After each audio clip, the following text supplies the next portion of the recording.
Je vais devoir faire attention avec toi, avait-il répondu. Une femme intelligente, c'est la merde. Ce qu'il me disait en réalité à ce moment-là, c'est qu'en général, les femmes sont bêtes.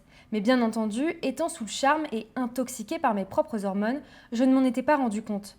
Pire, j'avais inversé les signaux, transformé le négatif en positif. Le roman Celle qu'on tue de Patricia Melo m'a beaucoup marqué.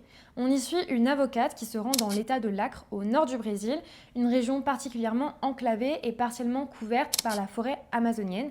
Et cette avocate, elle s'y rend pour suivre le procès des assassins d'une jeune indigène.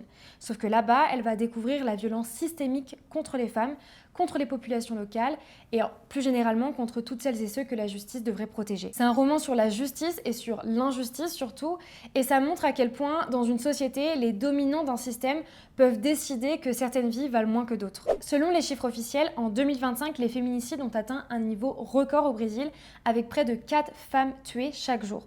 Mais en parallèle, une étude indépendante a révélé récemment que ces chiffres auraient été largement sous-estimés, puisque selon eux, 2149 femmes ont été assassinées cette année-là, et ça représente environ 6 femmes tuées chaque jour en réalité. Et la différence entre ces chiffres, qui est quand même de 38%, elle est assez révélatrice de l'invisibilisation des victimes qui commence dès les statistiques. Le président de gauche, Lula, a pourtant durci la loi en 2024.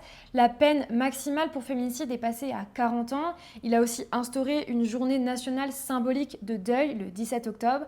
Mais dans les faits, les femmes ne semblent clairement pas mieux protégées.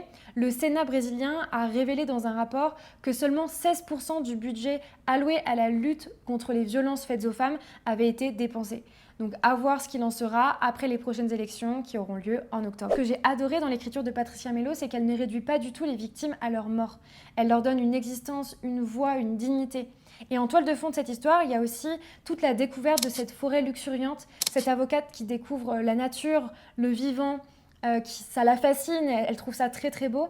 Et on comprend aussi que cette nature, finalement, elle est victime d'injustice. Donc c'est un roman qui met très en colère et qui donne envie de parler de ses problèmes encore et encore.